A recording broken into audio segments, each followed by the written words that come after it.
SIG. Assalamualaikum warahmatullahi wabarakatuh. Perkenalkan, nama saya Nada Permata Citra dengan NIM 23650156. Di sini saya akan menjelaskan tentang beberapa manfaat sistem informasi geografis di berbagai bidang. Pertama, kita ke pengertian sistem informasi geografis. Sistem informasi geografis adalah teknologi yang mengintegrasikan data spesial dan atribut untuk memetakan, menganalisis, dan memahami berbagai fenomena di permukaan bumi. Dengan kemampuannya dalam mengolah data berbasis lokasi, SIG telah menjadi alat yang sangat berharga dan dalam berbagai bidang, membantu pengambilan keputusan yang lebih baik dan efisien. Kemudian kita ke manfaat-manfaat SIG di berbagai bidang. Yang pertama itu pemetaan dan kartografi. Salah satu manfaat utama SIG dalam bidang pemetaan SIG memungkinkan pembuatan peta yang lebih akurat dan informatif dan memadukan berbagai jenis data spesial. Proses seperti generasi, desain, simbol, dan tata letak peta dapat dilakukan dengan lebih efisien menggunakan SIG. Contohnya pembuatan peta rupa bumi (RBI) yang dilakukan oleh Badan Indonesia Geospasialis BIG memanfaatkan teknologi SIG untuk menghasilkan peta topografi yang detail dan akurat. Terus ada yang kedua, pengelolaan sumber daya alam. SIG berperan dalam inventaris pengelolaan sumber daya alam. Dengan SIG, kita dapat memetakan persebaran sumber daya seperti mineral, hutan, dan air, serta memantau perubahan yang terjadi dari waktu ke waktu. Misalnya, pengelolaan hutan, SIG digunakan untuk memantau deforestasi, mengidentifikasi area yang membutuhkan reboisasi, dan merencanakan pengelolaan hutan yang berkelanjutan. Kemudian yang ketiga, perencanaan tata ruang dan membangun wilayah. Dalam perencanaan tata ruang, SIG digunakan untuk menganalisis penggunaan lahan, kepadatan penduduk, dan infrastruktur yang ada. Informasi ini membantu perencanaan dalam menentukan area yang cocok untuk pengembangan perumahan, industri, dan fasilitas umum. Sebagai contoh, pemerintahan kota dapat menggunakan SIG untuk merencanakan pembangunan jalan baru dengan mempertimbangkan faktor-faktor seperti kemacetan lalu lintas, tipografi, dan dampak lingkungan. Kemudian yang keempat, ada manajemen bencana dan tanggap darurat. SIG memainkan peran krusial dan mitigasi bencana dan respons darurat dengan menganalisis data spesial seperti peta risiko bencana, pola aliran banjir, atau lokasi fasilitas kritis.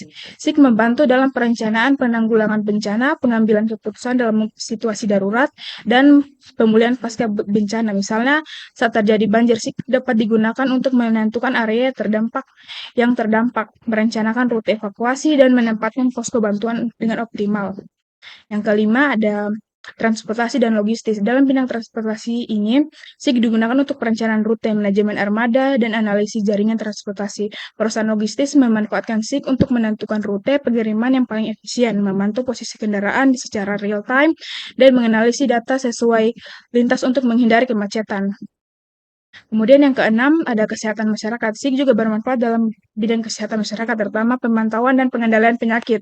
Dengan memetakan persebaran penyakit, otoritas kesehatan dapat mengidentifikasi area dengan tingkat infeksi tinggi, menentukan faktor risiko lingkungan, dan merencanakan intervensi yang tepat. Contohnya, selama COVID-19, SIG digunakan untuk memetakan penyebaran virus, mengidentifikasi klaster infeksi, dan merencanakan distribusi vaksin secara efisien.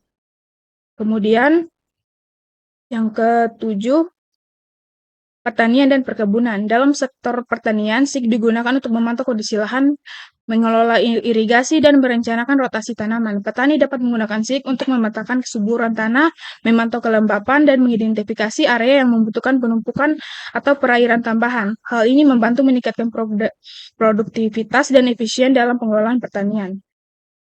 Kemudian ada yang kedelapan, bisnis pemasaran. Perusahaan menggunakan SIG untuk analisis pasar, penentuan lokasi bisnis, dan perencanaan strategis pemasaran dengan memetakan data demografis, perilaku konsumen, dan lokasi pesaing. Perusahaan dapat menentukan lokasi toko baru yang strategis, menargetkan kampanye pemasaran pada area tertentu, dan mengoptimalkan distribusi produk. Sebagai contohnya, sebuah rantai retail menggunakan SIG untuk menganalisis area. Kemudian yang kesembilan ada telekomunikasi. Dalam industri telekomunikasi, SIG digunakan untuk perencanaan jaringan, analisis cakupan sinyal, manajemen infrastruktur. Perusahaan telekomunikasi dapat memetakan area dengan sinyal lemah, merencanakan penempatan menara seluler baru, dan menganalisis kebutuhan pelanggan berdasarkan lokasi geografis. Hal ini membantu meningkatkan kualitas layanan dan kepuasan pelanggan. Kemudian yang ke-10, lingkungan dan yang ke-10 ada lingkungan konversasi. SIG berperan penting dalam pemantauan lingkungan dan upaya konversasi.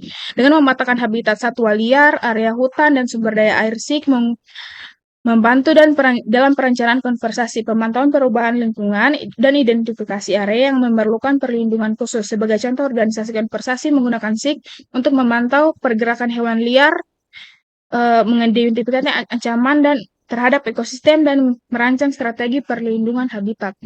Kemudian di sini ada gambarnya siklus-siklus manfaat SIG di berbagai bidang. Kemudian di sini ada alamat website artikel yang saya dapat. Lebih dan kurangnya mohon dimaafkan. Wabillahi taufiq wal hidayah. Wassalamualaikum warahmatullahi wabarakatuh.